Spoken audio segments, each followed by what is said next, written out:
स्वागत है आप सभी का विविध भारती की गीतमाला में। तो हमारे जो श्रोता हमारे साथ सोशल मीडिया पर नहीं जुड़े, उनके लिए फिल्मों के नाम बता देते हैं। फिल्में हैं सौतन, खूबसूरत, 1980, प्यार तो होना ही था, विवाह, मेहंदी, नदिया के पार, नीलकमल, जानी दुश्मन, उमराव जान।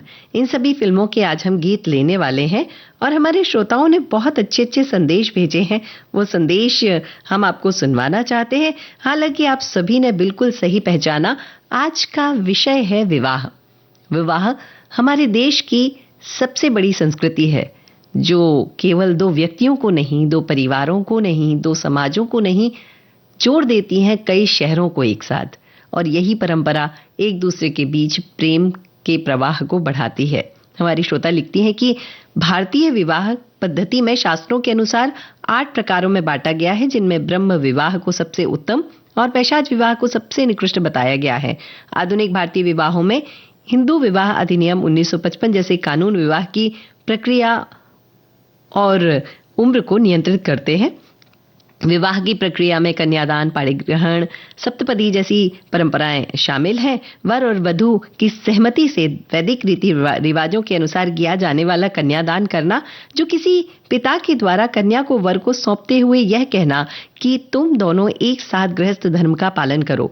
कन्या का पिता वर को कन्या को सौंपता है और प्रतिज्ञा करता है कि धर्म, अर्थ, काम में अपनी पत्नी का सहयोग लेगा। यानी वर जो है वह इस बात की प्रतिज्ञा करता है। वर और वधू दोनों एक दूसरे का हाथ पकड़ते हैं, चारों ओर 7 फेरे लेते हैं और अग्नि के फेरे लेने के बाद जीवन के विभिन्न पहलुओं में, जैसे धन, संतान, सुख आदि संबंधित कई सारी प्रतिज्ञाएं की जाती हैं। हमारे भारतीय समाज में इन्हीं शादियों का विधान होता है और बहुत हद तक फिल्मों में भी इस चीज को दिखाया जाता है। बिल्कुल सही बात कही आपने।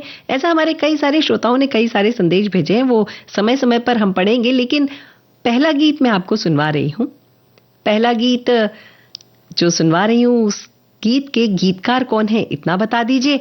और एक और प्रश्न मेरे मन में आ रहा है अभी अभी कि आप लोग, हम लोग अलग अलग जगह से हैं। भारत बहुत बड़ा देश है और इस भारत में अलग अलग परंपराएं चलती हैं। तो हो सकता है आप किसी अलग स्थान के हो, मैं किसी अलग स्थान की हूं, तो अपने अपने स्थान पर अपनी अपनी परंपराएं जो होती हैं, कुछ विशेष परंपराएं अगर आपके यहाँ विवाह में होती हैं तो उन्हें जरूर साझा कीजिएगा। हम सबको सुनकर पढ़कर आनंद आएगा। तब तक सुनिए ये गीत और बताइए इसके गीतकार कौन है।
पंछी अकेला देख मुझे, ये जाल बिछाया है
न पंछी अकेला देख मुझे ये जाल बिछाया है, इसीलिए मम्मी ने तेरी मुझे चाय पे बुलाया है।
हम सुन रहे थे गीत सौतन फिल्म का, लता मंगेशकर किशोर कुमार की आवाजों में, और संगीतबद्ध किया था इस गीत को उषा खन्ना ने। हमारे श्रोता लिखते हैं कि फिल्म सौतन के निर्माता सावन कुमार टाकी इस गीत के गीतकार भी हैं। राजेश खन्ना और टीना मुनीम, किशोर कुमार, सारे सभी लोग इस गीत में बहुत अच्छे से साथ दे रहे हैं। बिल्कुल सही कहा, और आप सबने बिल्कुल सही पहचाना कि हम जो गीत सुन रहे थे उसके गीतकार सावन कुमार हैं। अब फिल्म बहुत सारी बातें आती हैं विवाह को लेकर, और विवाह विषय लेना इसलिए और बन जाता है क्योंकि बस अब शादी ब्याह का समय ही चल रहा है, और कई सारी बातें हमें निकलकर उसमें आती हैं जब हम विवाह में जाते हैं तो। और वही बातें आपने यहाँ लिखी हैं। हमारे श्रोता लिखते हैं कि व्यक्ति समूह में रहने वाला प्राणी है और यहाँ हर उम्र हर तरह के लोग रहते हैं, इसलिए कुछ नियम कानून के अंतर्गत जीवन जीना होता है, कुछ रस्मों को निभाना होता है। ऐसा ही एक महत्वपूर्ण रस्म है विवाह की। वयस्क लड़का एवं लड़की आपस में पवित्र बंधन करवाया जाता है, जिसमें वह आजन्म साथ रहने की कस्में खाते हैं और साथ में रहते हैं। व्यक्ति के जीवन का अविस्मरणीय अवसर होता है विवाह। बिल्कुल सही बात कही। हमारे श्रोता लिखते हैं पारिवारिक, सामाजिक एवं राष्ट्रीय जीवन का मूल्य आधार है विवाह और उसकी आधारशिला। विवाह के बाद जिस परिवार का निर्माण होता है वही मनुष्य निर्माण की प्रथम पाठशाला बनती है। भारतीय चिंतन में विवाह को संस्कार के रूप में स्वीकार किया गया है और यह संस्कार मानव जीवन को दायित्ववान और परिपक्व बनाने में आवश्यक है। बिल्कुल बहुत अच्छी बात कही है। हमारे एक और श्रोता लिखते हैं कि विवाह अति महत्वपूर्ण सामाजिक एवं अति आवश्यक प्रक्रिया है जो न केवल स्त्री पुरुष के बीच अटूट बंधन बनाता है बल्कि आर्थिक सुरक्षा, सामाजिक एवं व्यक्तित्व विकास के लिए भी महत्वपूर्ण भूमिका निभाता है। बिल्कुल सही बात कही। हमारे यहाँ 16 संस्कार होते हैं, उनमें से एक संस्कार, अद्भुत संस्कार विवाह होता है। हमारे श्रोता लिखते हैं कि आज की गीतमाला परंपराओं से सजेगी। जीवन के अनेक संस्कारों में जीवन विवाह का स्थान सर्वोपरि है, क्योंकि यह संस्कार सभी धर्मों जातियों में सभी जगह महत्वपूर्ण है। विवाह के पवित्र बंधन को कोई नकार नहीं सकता और यह सदैव लोगों के जीवन का अत्यंत सुखद क्षण होता है। पर आजकल की सोच बदली है और परंपराएं थोड़ी सी बदल गई। हमारी एक श्रोता लिखती है कि वह समाजशास्त्र की शिक्षिका है, महाविद्यालय में उन्होंने इस विषय को पढ़ाया भी है और वह समझ रही है कि यह प्रेम और विश्वास की आधारशिला का एक ऐसा रिश्ता है जो बिना किसी रक्त संबंध के भी बहुत मजबूत होता है। बिल्कुल सही बात कही। मैं अगला गीत आपको सुनवा रही हूँ, उसमें छोटी बहन कौन सी है उसका नाम बता दीजिएगा। बाकी एक और प्रश्न मैं आपसे पूछ रही हूँ, हम कई जगह विवाह में जाते हैं तो कहते हैं हमारे यहाँ तो ये रस्म होती है, हमारे यहाँ वो रस्म होती है। अब एक रस्म हमारे यहाँ होती है, मैं जिस जगह से आती हूँ वहां पर एक रस्म होती है जहाँ जो मूसल, दाल कूटने वाला मूसल होता है, उस मूसल से दूल्हे की माँ उसकी नजर उतारती है और उसी समय बेटा यानी दूल्हा बोल उठता है, माँ जीवन भर इससे तुम मुझे पीटती रही और आज तुम मेरी नजर उतार रही हो। ये बड़े हंसी मजाक के किस्से होते। ऐसा ही कोई किस्सा, ऐसी ही कोई बात आपके यहाँ भी होती होगी, बताइएगा किसी ऐसी रस्म के बारे में। बताइए इस गीत में छोटी बहन कौन सी है।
हम सुन रहे थे गीत, बहुत सुंदर सा गीत हम सुन रहे थे अभी, और मैंने आपसे इस गीत को लेकर आपसे प्रश्न पूछा था कि इस गीत में जो छोटी बहन है वो कौन है, तो आपने बहुत अच्छे से उत्तर दिया था रेखा जी, बिल्कुल सही उत्तर दिया। और हमारे श्रोताओं ने बहुत अच्छी अच्छी बातें हमें बताई हैं इसमें, और उन सभी बातों के बीच में एक प्यारी सी पंक्तियां भी आती हैं। वो लिखती हैं कि व्यक्ति विशेष के साथ आना है विवाह, दो आत्माओं का मिलन है विवाह, दो अस्तित्व का एक होना है विवाह, दो अलग स्वभावों का योग है विवाह, दो विभिन्न संस्कृतियों का आयाम है विवाह, दो भिन्न विचारों का एक निष्कर्ष है विवाह, प्रेम प्रतिष्ठा निष्ठा त्याग और का सम्मिश्रण है विवाह, स्वार्थ स्वयं की मैं की आहुति है विवाह, मैं और तुम का संगम है विवाह, हम शब्द का निरंतर प्रयोग है विवाह, दो अलग राह की एक मंजिल है विवाह, जीवन रूपी किताब का एक नया अध्याय है विवाह। क्या बहुत अच्छी बात लिखी है आपने। और हमारे श्रोता लिखते हैं कि विवाह दो लोगों के बीच में सामाजिक और धार्मिक मान्यता के कारण मिला जाता है, और वही बात वही लिखते हैं 16 संस्कारों वाली बात। और साथ ही हमारे और एक और श्रोता लिखते हैं कि विवाह होने पर घर का हर सदस्य वाह वाह बोल उठता है, तो उस बात की भी सही बात है, वाह वाह तो बोलना बनता है। और भारतीय संस्कृति को लेकर कई सारे लोगों ने बहुत सारी बातें लिखी, लेकिन मैंने आपसे पूछा था कि आप बताइए कि आपके यहाँ कुछ कुछ स्पेशल होता है क्या, तो आपने बताया कि राजस्थान में जब दूल्हा तोरण पर आता है तो तोरण मारता है, और जब वह वापस मुड़कर घोड़ी पर बैठने जाता है तो दुल्हन की भाभी दूल्हे की पीठ पर बूंदी का लड्डू मारती है, ताकि उनकी शादीशुदा जीवन में यानी वैवाहिक जीवन में प्यार और खुशी बनी रहे। कहीं ना कहीं यह लड्डू दुल्हन द्वारा भी दूल्हे पर फेंक कर मारा जाता है। कितनी अच्छी रस्में होती है ना। हमारे एक श्रोता लिखते हैं कि उनके विवाह की 50 साल की गोल्डन जुबली भी पिछले बरस ही मनाई गई थी, तो हम उन्हें बहुत सारी बधाई देते हैं। और एक श्रोता लिखते हैं कि हमारे यहाँ मालवा में विवाह का मतलब होता है, शादी का मतलब होता है दाल बाफला और लड्डू की दावत। क्या बात है, सबके मुंह में पानी आ गया होगा। हमारे श्रोता लिखते हैं कि जो ये तेलुगु समाज आंध्र से आते हैं, तो वहां पर जो विवाह का मंडप होता है जिसमें दूल्हा दुल्हन बैठते हैं वह पत्ते से बनता है, और महाराष्ट्र में जो विवाह होता है उसमें मंगलाष्टक कहा जाता है, और जो मराठी में होता है। और मंगलाष्टक इतने सुंदर तरीके से पंडित जी कहते हैं, सच में कई चीजें सुनकर बड़ा आनंद आ जाता है। मंत्रों की तो शक्ति अद्भुत होती है। हमारे श्रोता लिखते हैं कि आज सबको वो दिन याद आ जाएंगे जब बारात लेकर गए थे या बारात आई थी, पहली बार अपने जीवन साथी को देखा था। सब याद करें उस दिन को। और विवाह का सबसे महत्वपूर्ण पड़ाव हो जाता है जीवन से मृत्यु तक का साथ। बिल्कुल सही बात है। उत्तर प्रदेश और बिहार के लिए हमारे एक श्रोता लिखते हैं कि वह मटकों और मिट्टी खोदने के लिए जाते हैं। घर की सुहागन बहन बेटी कुदाल फावड़ा उठाती है और मिट्टी से ही मड़वा यानी मंडप तैयार होता है। कलश के साथ वेदी बनाई जाती है और इस विवाह में वर वधू की पूजा की जाती है। इस तरह लड़की जब ससुराल चली जाती है तो कोई सुहागन माँ, भाभी, चाची इस वेदी की 1.25 महीने तक पूजा करती है, और लड़की अपने ससुराल गई है तो वहां भी वेदी मड़वा होता है। पूजा सुबह नहा धोकर सिंदूर लगाना होता है, आंचल में डाल के मिठाई खोइछा दिया जाता है। 1.25 महीने बाद मड़वा या वेदी को हटा दिया जाता है, और उस दिन दाल की पूरी, गुड़ की खीर बनती है और पड़ोस में बयाना दिया जाता है। कितनी अच्छी अच्छी रस्में है ना हमारे यहाँ। अब हम सुनते हैं ये वाला गीत, और इस गीत में बस इतना बता दीजिए लड़की का भाई कौन है। अच्छा, मेरा एक और प्रश्न है, आपकी सगाई और विवाह के बीच में कितने दिन का गैप था, जरा बताइए। कितने दिन, कितने महीने, कितने बरस इंतजार किया सगाई के बाद विवाह के लिए?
नाचूंगा वाचूंगा। ओए पुत्र नचना भैन दी सगाई च तो भाई नूं नचना ही पैंदा।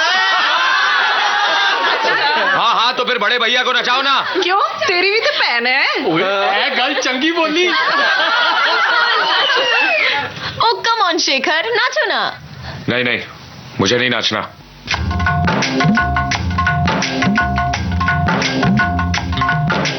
आज है सगाई, सुन लड़की के भाई। आज है सगाई, सुन लड़की के भाई। जरा नाच के हमको दिखा। आज है सगाई, सुन लड़की के भाई। जरा नाच के हमको दिखा। कुड़ी की तरह ना शर्मा, कुड़ी की तरह ना शर्मा। हाय तू मेरी गल मान जा, तू मेरी गल मान जा। सबको नचाऊं, नच नच के दिखाऊं, आ मुझको गले से लगा। सबको नचाऊं, नच नच के दिखाऊं, आ मुझको गले से लगा। मुंडे से जरा आंख लड़ा, मुंडे से जरा आंख लड़ा। ओए तू मेरी गल मान जा, तू मेरी गल मान जा सोनिए।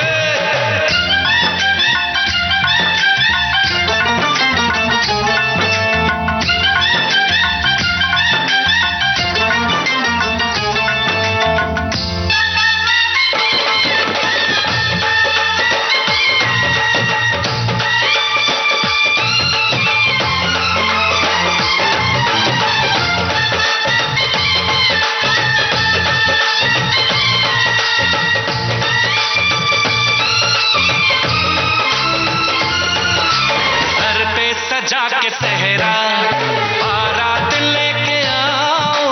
दुल्हन तुझे बना के डोली में लेके जाओ।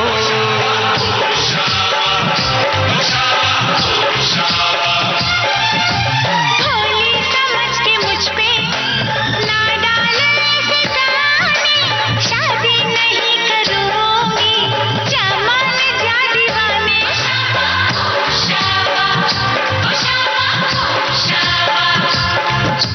सुन अलबेली मेरी तन्हा अकेली, अब कटती नहीं रतियां। जर हर जाए चल छोड़ कलाई, सब देखती है सखियां। तू मेरी गल मान जा, तू मेरी गल मान जा। तू मेरी गल मान जा, तू मेरी गल मान जा, मान जा।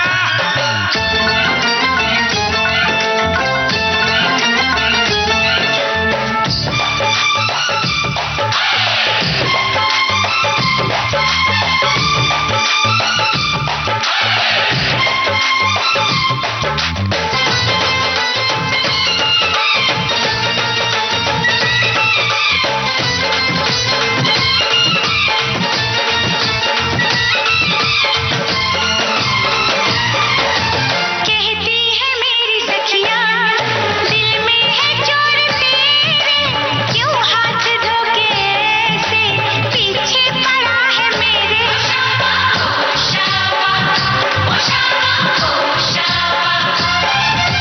सखियों से अपनी कह दो, ये बीच में ना आए।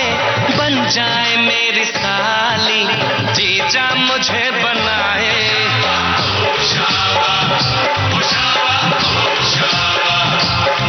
मैं न आऊं तेरे संग, तेरे अच्छे नहीं ढंग ना ऐसे बात बढ़ा। मुझे करना तो तंग, अब बंद कर जंग, आ बन के दुल्हन घर आ। तू मेरी गल मान जा, तू मेरी गल मान जा।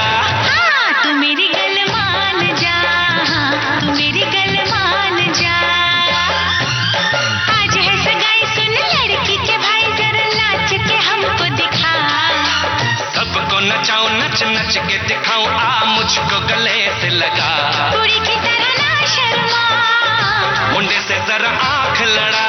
हाय तू मेरी गल मान जा, तू मेरी गल मान जा। हाय तू मेरी गल मान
हम सुन रहे थे प्यार तो होना ही था फिल्म का ये गीत, अभिजीत अलका याग्निक की आवाज में, समीर के बोल जतिन ललित के संगीत के साथ। और मैंने आपसे पूछा था इसमें दुल्हन के भाई कौन है, तो आपने सही उत्तर दिया, दुल्हन के भाई वही हैं अजय देवगन जी, जिसके बारे में आपने कहा था।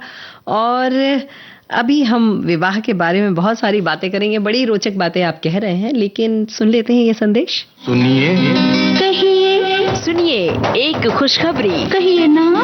आ गया है मौका सखियों को अपनी बात कहने का। सखियां फोन पर हमसे बताएं अपने दिल की बात और फरमाइश करें अपने पसंदीदा गानों की। सखियों के लिए सखियों द्वारा प्रस्तुत किया जाने वाला आप सबका पसंदीदा कार्यक्रम हेलो सहेली।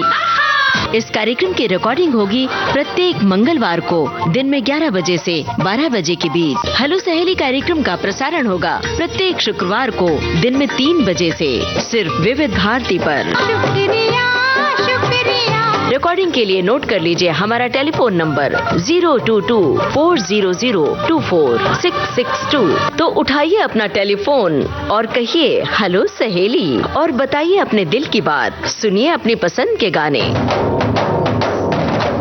विविध भारती पर बहती है सुरों की सरिता।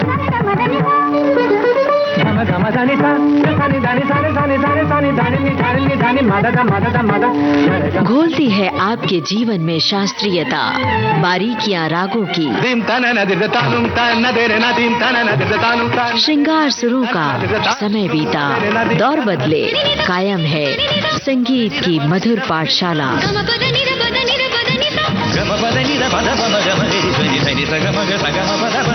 हर रोज सुबह और शाम 6:45 पर संगीत सरिता सिर्फ विविध भारती पर।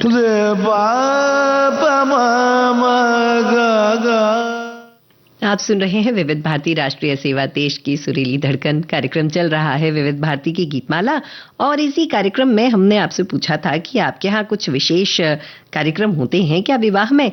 तो आप सभी ने बहुत अच्छे अच्छे उत्तर दिए। कि एक तो उत्तर आया कि तमिल शादी में एक रस्म होती है, दूल्हा दुल्हन को झूले पर बिठाते हैं, फिर उनको पकाए हुए चावल के गोले बनाकर उनसे नजर उतारते हैं और गोलों को चारों दिशाओं में डाल दिया जाता है। कितनी अच्छी रस्म होती है ना अपने परिवार में नजर उतारने की। वैसे ही हमारे श्रोताओं ने बहुत अच्छे अच्छे उत्तर इस विषय को लेकर दिए हैं।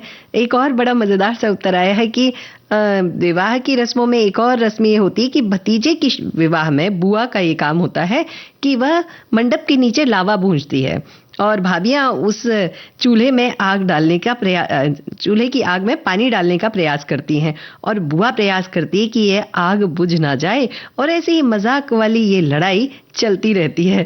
ऐसी ही छोटी छोटी बातें ही तो विवाह को अपनेपन में बदल देती हैं। शायद यही कारण है कि विवाह बड़ा सुंदर सा एक दूसरे के साथ में निपटा रहता है। हमारे यहाँ एक और श्रोता ने लिखा कि हमारे यहाँ लड़के की विवाह में एक रस्म होती है कुआं पूजन की। इसमें माँ नाराज होकर कुएं पर अपने पैर लटका कर बैठ जाती है, कहती है बहू लाओ नहीं तो मैं कुएं में कूद जाऊंगी, और लड़का अपनी माँ को मनाता है कि मैं तुम्हारे लिए बहू लेकर आऊंगा।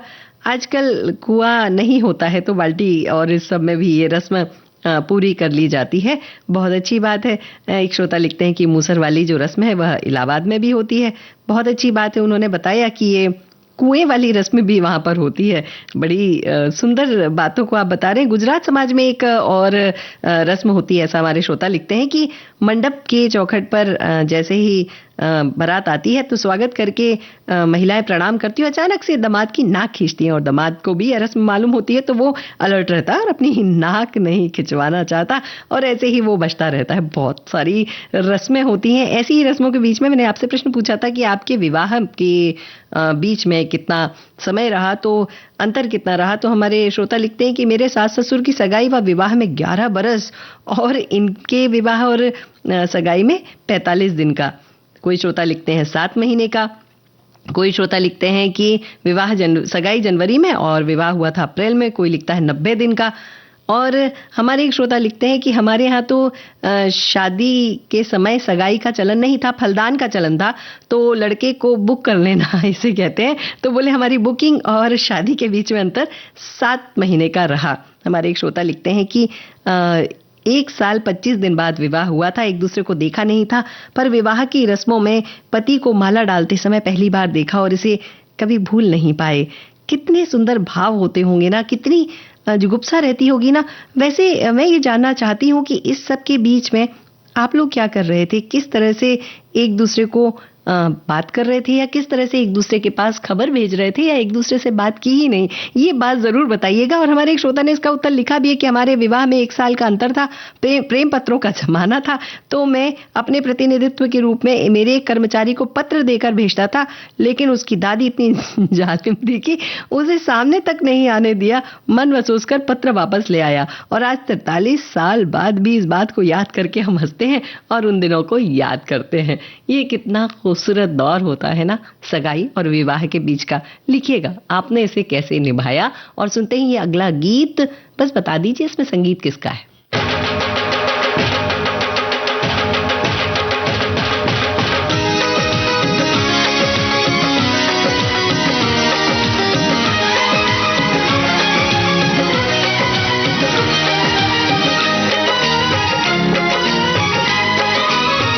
हमारी शादी में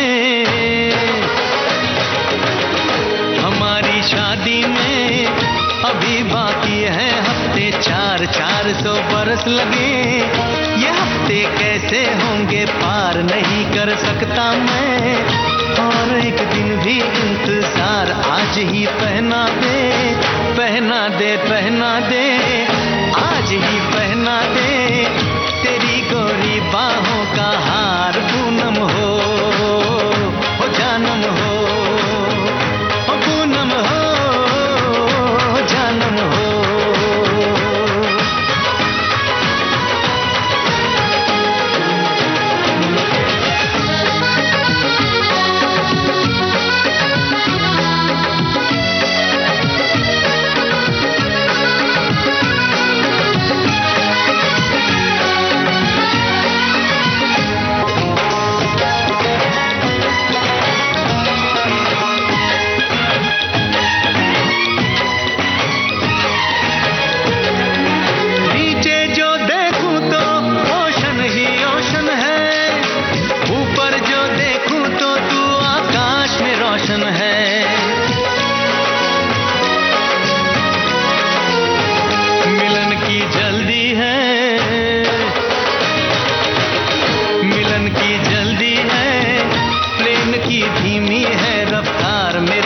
चले तो मैं दूस की छत पे प्लेन उतार, मजे ससुराल के लूं, महीना पूरा वहाँ गुजार, उसे लेकर लौटूं, संग लेकर लौटूं, उसे लेकर लौटूं, मैं जिसका इकलौता हकदार पूनम हो जानम हो, पूनम हो जानम हो।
तो सही न जाए काश किस्मत मेरी, मेरा थोड़ा सा साथ निभाए, मुझसे मिलने को वो दिल्ली एयरपोर्ट पे आए, उसको देखते ही अचानक देखते ही उसको देखते ही मेरा दिल जोरों से चिल्लाए, हो पूनम हो जानम हो।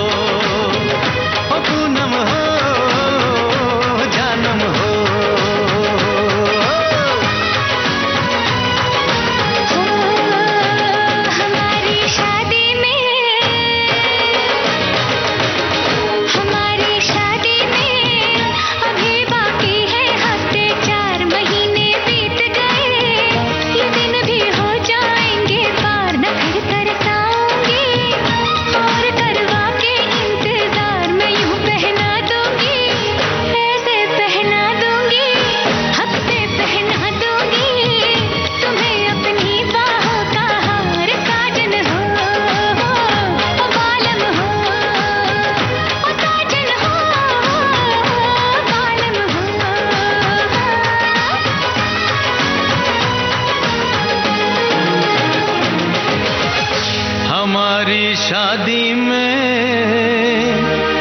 अभी बाकी है हफ्ते 4। हम सुन रहे थे विवाह फिल्म का यह गीत उदित नारायण श्रेया घोषाल की आवाजों में। रविंद्र जैन ने इसे लिखा और आप सबने बिल्कुल सही उत्तर दिया, रविंद्र जैन ने ही इसे संगीतबद्ध किया।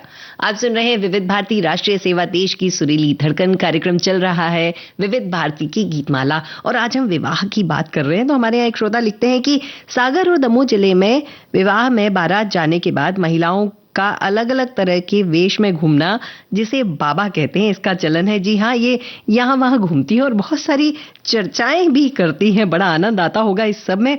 और हमारे एक और श्रोता विवाह के लिए लिखते हैं कि किसी के विवाह में एक बरस पहले रुका हो गया था और उसके बाद पड़ोस वाले के यहाँ फोन पर लैंडलाइन में बातें होती थी और वैसे ही बातें उनकी चलती रहीं। हमारे एक और श्रोता ने बड़ी मजेदार बात लिखी है कि 46 वर्ष पूर्व उनका विवाह हुआ था। तब उनकी एकमात्र साली थी जो 9 वर्ष की थी और उनके रिश्तेदारों ने समझाया जीजा जी के जूते चुरा ले आओ, फिर पैसे लेकर लौटना। पहले तो चोरी की बात उनके गले से नहीं उतरी, फिर एक रस्म और परंपरा के नाम पर वह मान गई तो मेरे पास आकर बोली, आपके जूते कहाँ हैं जीजा जी, हमें चुराना है। मैंने जूते उनके हाथ पर रख दिए और कहा लो चुरा लो। शर्म से उनका बुरा हाल हो गया और बाद में बस 100 रुपए में ही चुपचाप वह मान भी गई।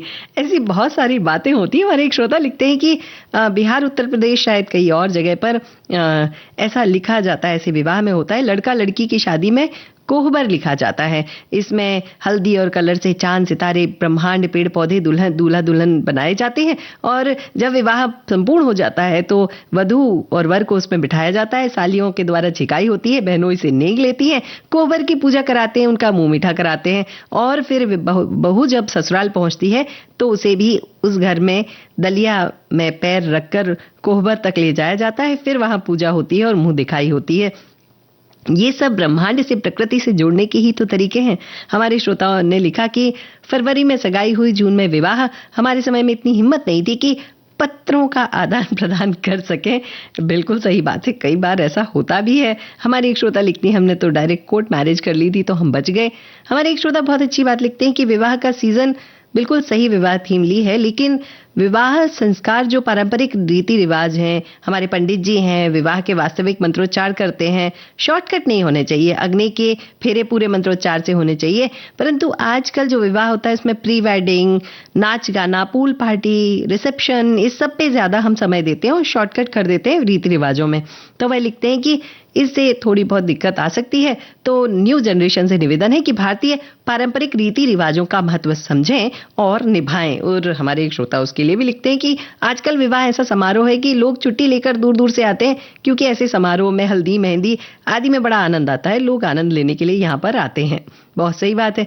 हमारे एक श्रोता लिखते हैं कि उन्होंने बहुत सारे लव लेटर लिखे थे और आज भी संभाल कर रखे हैं। कोई लेटर में जब मिठाई का नाम इसके नाम से जोड़कर भी लिखा और एक दिन वो लेटर्स मेरी वाइफ ने मेरी बेटे को दिखाए थे, क्योंकि वो बड़े हो गए हैं तो फ्रेंड्स मानकर उनको दिखाए थे। कितनी अच्छी बात है ना, परिवार को समझाना, उसी विवाह की पद्धति को। हमारे एक और श्रोता लिखते हैं कि आदिवासी समाज में जब विवाह होता है तो लड़का शादी के समय घर की छत पर चढ़ जाता है और लोग कहते हैं यह ऐसा मत करो। लड़का कहता है कि तुमको जिंदगी भर कमाकर खिलाऊंगा, और इसीलिए आदिवासी समाज में लड़की कमाई करती है और लड़के बैठकर खाते हैं। कितने सारे रिवाज हैं हमारे यहाँ पर, बहुत सुंदर बातें हैं।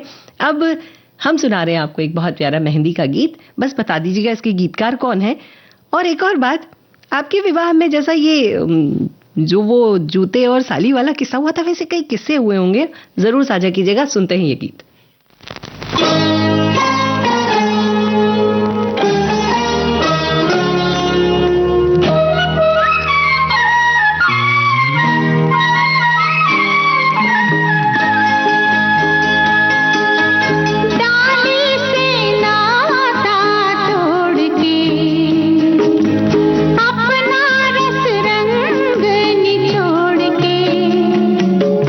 सोने हथेली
हम सुन रहे थे मेहंदी रंग लाएगी फिल्म का यह गीत लता मंगेशकर की आवाज में लक्ष्मीकांत प्यारेलाल के संगीत से सजा हुआ। और मैंने प्रश्न पूछा था कि इसके गीतकार कौन है, तो डॉक्टर हरिराम आचार्य इन्होंने इस गीत को लिखा था।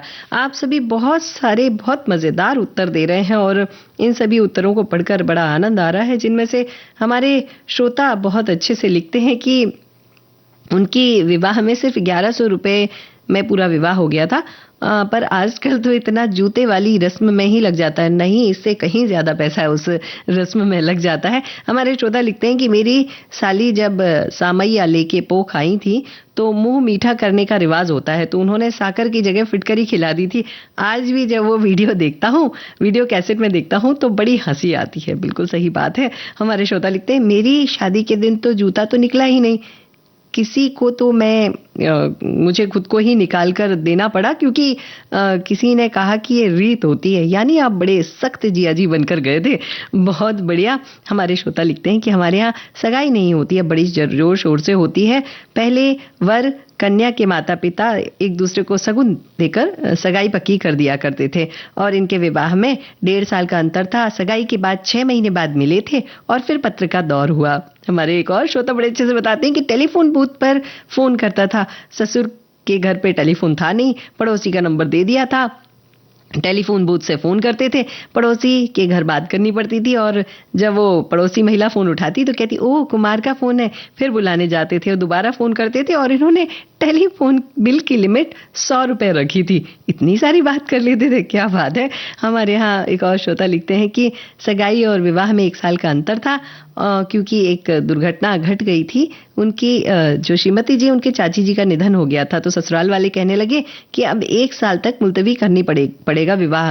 अब सोचिए मेरी क्या हालत हो गई थी। उस समय मोबाइल भी नहीं थे, खतों पर निर्भर करना था, खत भी वक्त पर नहीं आते थे। बड़ा कठिन समय था इनके जीवन में। क्या बात है, बहुत अच्छी अच्छी बातें आपसे सुनने को मिल रही हैं। और सुनीति सिंधी कम्युनिटी के लिए हमारे श्रोता लिखते हैं कि दूल्हा घोड़ी पर चढ़कर बारात के लिए तैयार होता है तो घर वाले रिश्तेदार उसके कपड़े फाड़ देते हैं ताकि पुराना समय समाप्त, नया शुरू। एक बहुत अच्छी रस्म हमें सुनने में आई कि महाराष्ट्र में खासकर ब्राह्मण समाज में जब विवाह होता है तो मंगलसूत्र पहनाने के बाद दुल्हन का भाई दूल्हे के कान पकड़ता है। उसका मतलब होता है मेरी बहन को तकलीफ दोगे तो खबरदार, मैं उसके पीछे खड़ा हूं। ऐसी ही कई सारी बातें आपकी हमें सुनने में मिल रही हैं और बड़ा आनंद आ रहा है। ये गीत हम आपको सुनवा रहे हैं और बस इतना बता दीजिए कि इस गीत में जो अभिनेत्री हैं, उनका अभिनेत्री के तौर पर नहीं, उस फिल्म में उनका क्या नाम है।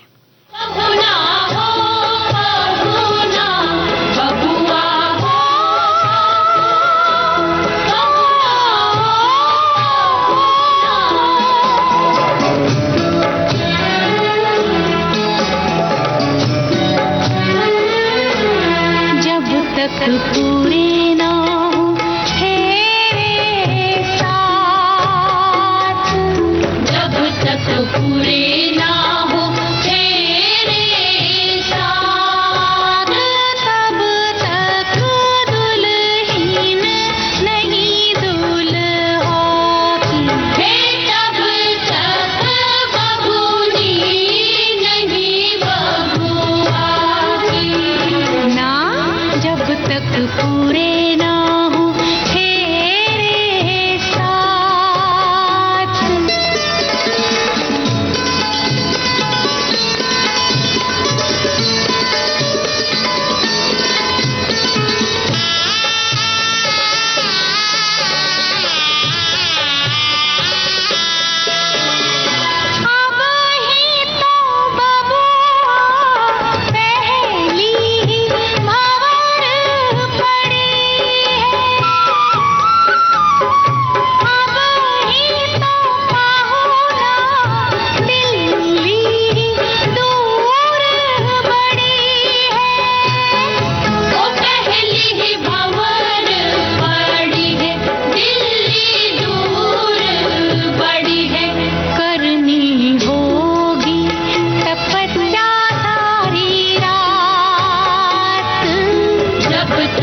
हम सुन रहे थे ये सुंदर सा गीत नदिया के पार फिल्म से, हेमलता की इस आवाज में रविंद्र जैन के बोल, रविंद्र जैन का ही संगीत। हमने आपसे पूछा था कि इस फिल्म में अभिनेत्री का नाम क्या है, तो आपने बताया गुंजा, जो कि बिल्कुल सही है। और हमारे एक श्रोता लिखते हैं कि विवाह होने वाला पूरा परिवार वाह वाह बोल उठता है, और ये पारिवारिक सामाजिक बंधन है, जीवन की आधारशिला है। जीवन रथ के 2 पहिए पर सवार होकर हर कोई बन जाना चाहता है। इस बंधन पर एक मुहावरा भी बोला जाता है, शादी के लड्डू जो खाए वो भी पछताए, जो ना खाए वो भी पछताए। हालांकि ये बात मुहावरे तक ही सीमित है। विवाह की इस फेरे की रस्म के बाद बेटी अपने परिवार से विदा होकर दूसरे परिवार में चली जाती है और 2-2 कुलों का नाम रोशन करती है। आज की विविध भारती की गीतमाला में बस इतना ही। आज्ञा दीजिए, नमस्कार।